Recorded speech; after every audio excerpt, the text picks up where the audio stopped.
So the thing that started the idea for this video off was I was recently talking to one of my guitar students about gear.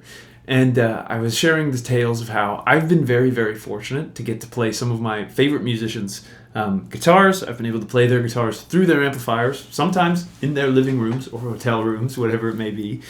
And every single time that I've done this, I have been amazed that I still sound like me.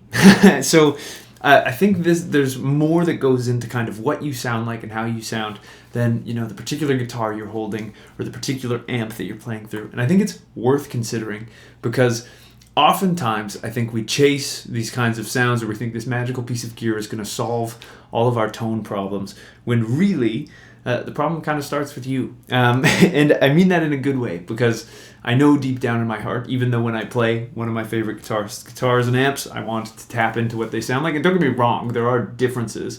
But what ends up happening is you end up playing very similar and sounding very similar to how you normally play the guitar. So the whole idea behind this, I think, is touch. One of the players that best embodies this kind of signature touch on the instrument is the great jazz guitarist Bill Frisell. He has this crazy, it's a very gentle kind of wavering sound, and he's just like, there's just this whole vibe that he has.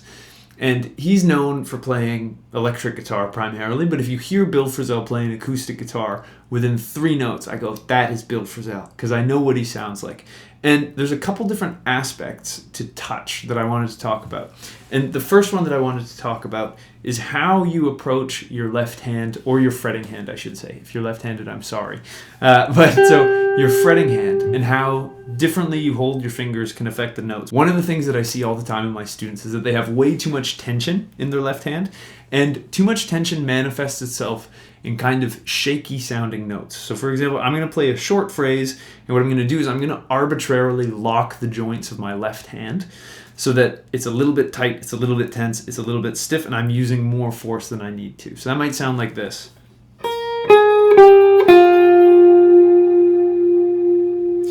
Now, if I were to play that same phrase, but with a really light touch, I get different kinds of sound from it. It's a really dramatic tone shift. If I go, to me, that's a much, much, much more open kind of sound. If I use less force, so here's tense,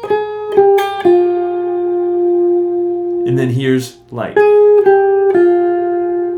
To me, it's a much more musical sound. And again, sometimes you may be in a situation where you desire that kind of tense tone, or maybe it just happens. But as a general baseline, I think we're best kind of avoiding that. The second thing that I find a lot of the time is that there's this certain kind of quality to playing with a lighter left hand, or again, sorry, a lighter fretting hand than there is when you play with a super stiff one. Because when you're stiff, I always describe it to my students as the more pressure you put into the guitar, the more pressure you have to take away when you want to move. So when you're using too much force with one of your hands, this often manifests itself in extra kind of noise happening when you're playing. So with a lighter left hand, you can be more fluid or more precise when you... Versus if I played heavy, it just sounds and feels a little bit heavier. I will find out when I edit this video how dramatic this difference actually is, but I think it's worth thinking about. So the way that you have a relationship with the strings and the way that you interact with them will have a much, much bigger impact on your tone than changing your amp or changing your guitar in many instances. What I've found again with this through the years, for a while there I was living in Montreal, and when I flew back to play gigs in Vancouver, I would actually play a Strat style guitar because that was the guitar that I left in Vancouver for when I was home for the holidays. And I always found that during sound check or something, I might be like, oh, this sounds a little different than I'm used to. And then what ended up happening was that by the time the gig was actually going, I was making adjustments to how I was hitting and playing the strings to actually sound like I did before. And if you played me, for example, to, like, say one of my buddies was there, filmed it, put it on Instagram or whatever, it's on his story, me at the jazz club. If you were to play me identical clips versus me having my normal guitar versus me having that, I probably wouldn't have been able to pick them out because we are adapting what we're doing to what is happening in the situation around us. So I find that no matter what guitar I'm playing, I end up sounding very, very, very much like Matt Franciscini, which is both a beautiful thing and, for me, sometimes a sad thing. But when we go through these, the left hand is something that's very, very clear. Now, the second aspect of our touch on the instrument that I want to talk about is your pick attack. Everybody does something different. Picking is one aspect that, as a guitar teacher, frankly, it can be frustrating to teach because there's so many different ways that you can approach it. And there's so many things that work for so many different people.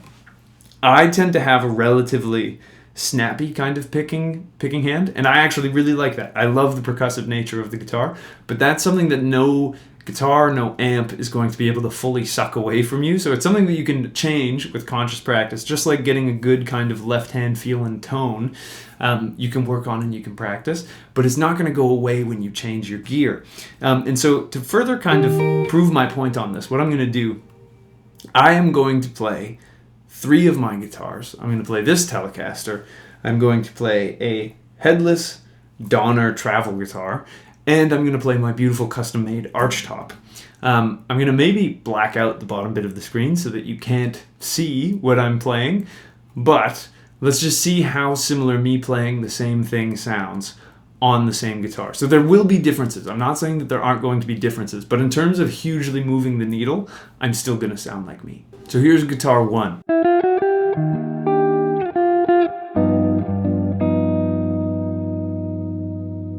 Here's guitar number 2.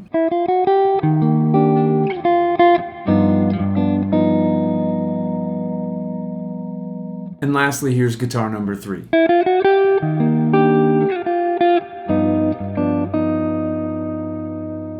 Now, again, listening to those, were there little differences? Yes. I did not tweak the settings on my modeler to get these changes, but with a little tweak of the EQ, I bet I could have gotten all of those guitars sounding scarily similar. So when you're kind of getting into these things where, the gear acquisition syndrome, GAS, as it's often referred to, may be fun, and don't get me wrong, I love gear, I love buying gear, I love thinking about buying gear, but a lot of the time, it doesn't actually make that big of a meaningful difference. And again, working on our playing and our music is actually always going to be the biggest payoff in this regard, rather than changing out our gear. Because while there's something to be said for having tools that you love and tools that you know and tools that get you the result that you're looking for, that's of course important. Beyond a certain point, it just kind of becomes a collection kind of thing. And I am much more into the idea of being a musician and playing and making music than I am in being a collector of guitars. So anyways, those are just some thoughts on tone and sound and how really your touch on the instrument is what's going to decide how you play. I've played really cheap guitars that have sounded amazing. I've played really expensive guitars that have sounded amazing, and on all of them, I still sound like me. So if you enjoyed this video, I'd really appreciate it if you could like and subscribe. It truly helps me out more than you can know. If you want to take a guitar lesson with me, there's a link to get in touch with me down in the description. I'd love to work with you on whatever's troubling you on the guitar.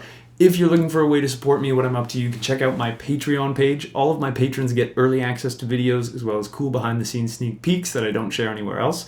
If you're looking for a different way to support me, you can check out my ebooks and my video courses linked down in the description. It's a great way to get some more in-depth educational content from me than I can go into in a 10 to 15 minute YouTube video. And last but not least, I'll wish you all a wonderful day, and I hope you have some fun playing the guitar. See you in the next video.